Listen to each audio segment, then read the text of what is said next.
Hello అండి, అందరికీ నమస్కారం. అప్పటికప్పుడు చేసుకునే టమాటా కారం టేస్టీగా ఎలా చేయాలో చూడండి. ఆయిల్ వేడెక్కాక పోపు దినుసులు వేసుకోవాలండి.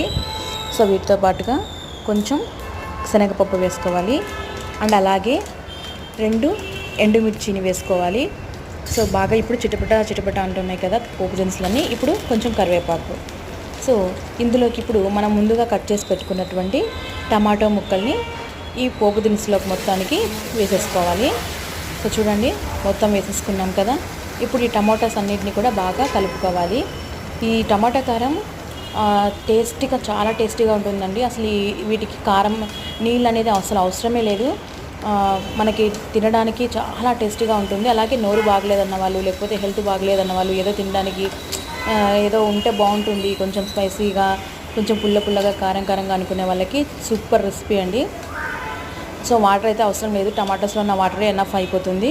సో టమాటోస్ అన్ని చూడండి బాగా కలిపెట్టుకుంటున్నాం కదా, ఇలాగా మెత్తగా అయిపోవాలి. చూడండి వాటర్ అంతా కూడా బయటకు వచ్చేసింది. సో ఇందులోనే కొంచెం ఈ టమాటోస్ మగ్గుతున్నప్పుడే కొంచెం చింతపండు వేసుకోవాలి. సో మొత్తం అంతా కూడా బాగా కలుపుకోవాలండి. అడుగంటుకోకుండా కలుపుకుంటూ ఉండాలి ఈ టమాటోస్ అన్నిటిని కూడా. వాటర్ అయితే అసలు ఏమీ వేయనవసరం లేదు, ఆయిల్ కూడా చాలా తక్కువ పడుతుంది. సో ఇప్పుడు మనం దీంట్లో కొంచెం ఉప్పు అనేది వేసుకుంటామండి. ఎందుకంటే ఉప్పు వేసుకున్నప్పుడు మనకి టమాటో ముక్కలు అనేవి త్వరగా ఉడకడానికి ఛాన్స్ అనేది ఉంటుంది. అందుకోసం అయితే మనం ఉప్పు వేసుకున్నాము. సో మొత్తం అంతా కలిపెట్టుకున్నాం కదా. సో ఇప్పుడు టమాటోస్ అన్నీ కూడా కొంచెం బాగా మగ్గినాయి. ఇప్పుడు ఇందులో మనము 1/2 స్పూన్ పసుపు అనేది మనం యాడ్ చేసుకుంటున్నాము. చూడండి, పసుపు అనేది యాడ్ చేసుకుంటున్నాం. మీరు గమనించినట్లయితే మొత్తం కూడా టమాటోస్ అన్నీ కూడా బాగా మగ్గిపోయాయి. సో దగ్గరికి వచ్చేసేయండి, అడుగంటుకోకుండా కలుపుకోవాలి అంతే.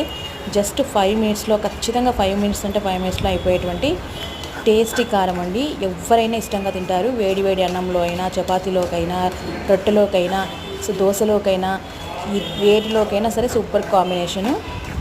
చాలా అంటే చాలా బాగుంటుంది. సో చూడండి, మొత్తం పసుపు అంతా వేసేసుకొని కలిపేసుకున్నాం కదా. సో మొత్తం అంతా కూడా దగ్గరికి వచ్చేసింది. సో ఇప్పుడు కొద్దిసేపు మూత పెట్టుకోవడం వల్ల పచ్చివాసన అనేది పోతుందండి పసుపుకి. సో ఇప్పుడు మొత్తం అంతా కూడా బాగా ఆయిల్ అనేది పైకి వచ్చేసింది చూడండి బాగా. సో అడుగంటకుండా చూసుకోవాలండి, అది ఇంపార్టెంట్. సో మొత్తం అయిపోయిందండి, ఇంకేం లేదు, అంతా రెడీ అయిపోయింది. సో ఇప్పుడు లాస్ట్ మనం ఫైనల్ టచ్గా కొంచెం కారం అనేది అయితే మనం ఇప్పుడు యాడ్ చేసుకుంటున్నాము. ఎవరి టేస్ట్కి తగ్గట్టు వాళ్ళు కారం అనేది యాడ్ చేసుకోవచ్చు. సో నేనైతే 1 స్పూన్ కారం అనేది యాడ్ చేశాను. సో ఇప్పుడు అంతా కూడా మొత్తం అంతా కూడా కలుపుకోవాలి. చూడండి బాగా దగ్గర అయిపోయింది. టమాటోస్ అంతా కూడా బాగా స్మాష్ అయిపోయినాయి. ఇప్పుడు దీన్ని కొత్తిమీరతో గార్నిష్ చేసుకుంటే సూపర్, మనకు ఎంతో రుచికరమైనటువంటి టమాటా కారం అనేది రెడీ అయిపోయింది. సో ఎక్కడైనా మనం బయటికి వెళ్ళినప్పుడు ఇంటికి వచ్చి హడావిడిగా వంట చేయాలనుకున్నప్పుడు వేడి అన్నంలోకి సూపర్ కాంబినేషన్. చాలా ఇష్టంగా తింటారు ఎవరైనా కూడా. నచ్చితే వీడియో లైక్ చేయండి, షేర్ చేయండి, సబ్స్క్రైబ్ చేయండి. Thank you so much.